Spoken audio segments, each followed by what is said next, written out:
Episode 167. Sweetheart, this is harassment. Startled, Jake immediately ran towards her and yanked her up. That's when he found out that she was burning up.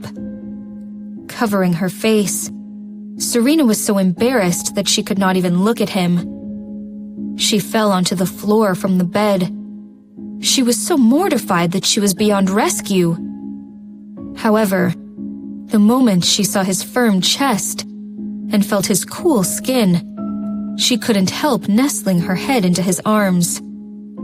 She did that unconsciously, and when she realized what she had done, she was already so close to him. Wanting to move away, she was caught by Jake's hand. He used his other hand to feel her forehead. It was burning. With his brows knitted, he blamed her. You have a fever, and you were standing in front of the window. Then he lifted her up and put her on the bed. Serena felt dizzier. Grasping his robe, she managed to pull it down since the belt was not tied. Suddenly, she caught a glimpse of a long injury extending from the back of his arm to his back. The injury had scarred, but it wasn't fully recovered yet. The pink scar was particularly obvious on his bronze skin. You're injured? Serena gasped and wanted to touch it. Jake caught her hand, and his other hand wrapped up his robe. She couldn't help looking down. The robe was pulled back by him, but it was still slouchy. Serena could see the lines of his muscles. She felt her mouth was becoming even drier. With a blush, she looked away and fanned herself with her hand. So hot. Hot? Jake frowned. You have a fever, yet you feel hot? She did not say anything. Her eyes glazed over. Clenching her legs, she rubbed her smooth thighs together under her nightgown. As she moved, she couldn't help gazing at him. Lust. It was pure lust. Jake could clearly read that in her eyes. What the hell? Jake moved away from her gaze, but she quickly stared at him again, pleading with her eyes. He looked down at her face, his eyes cold and deep. Her cheeks were scarlet, and her eyes were glazed, full of erotic appeal. Jake suddenly understood. He had thought that she was having a fever. However, the fact was that she was clearly aroused. But why? What made this happen? She was fine just before she ate the dessert.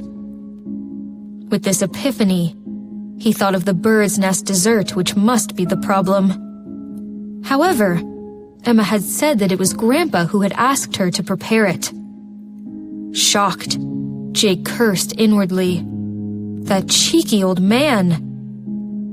Seeing that he remained still, Serena could not stand the heat and got up, grabbing the fabric of his robe. However, she quickly realized that she probably should not do that and released it. Hiding under the comforter, he doubled up. Knowing that she was not having a fever, Jake was no longer worried. He slowly turned off the light, unbelted his robe, and lay next to her motionless. Serena felt even worse. He was so close to her under the comforter. Why couldn't he move even closer to her? Feeling sullen, she pushed back the comforter and exposed herself in the cool air.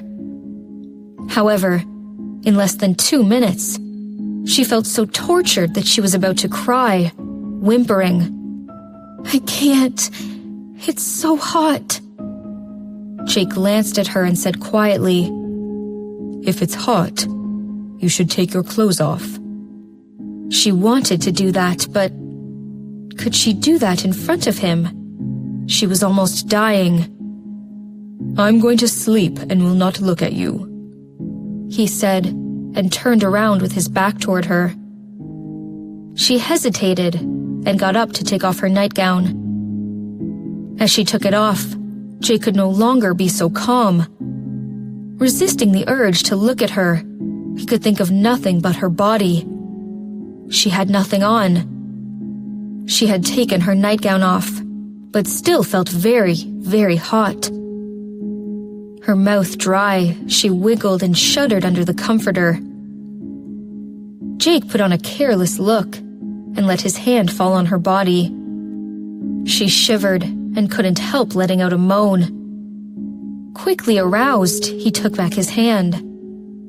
Gritting her teeth, she put up with her desire for a few minutes before she let out a small cry.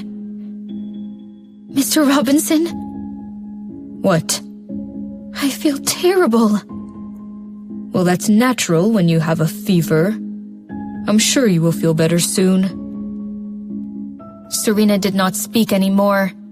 She huddled up and whimpered in a small voice.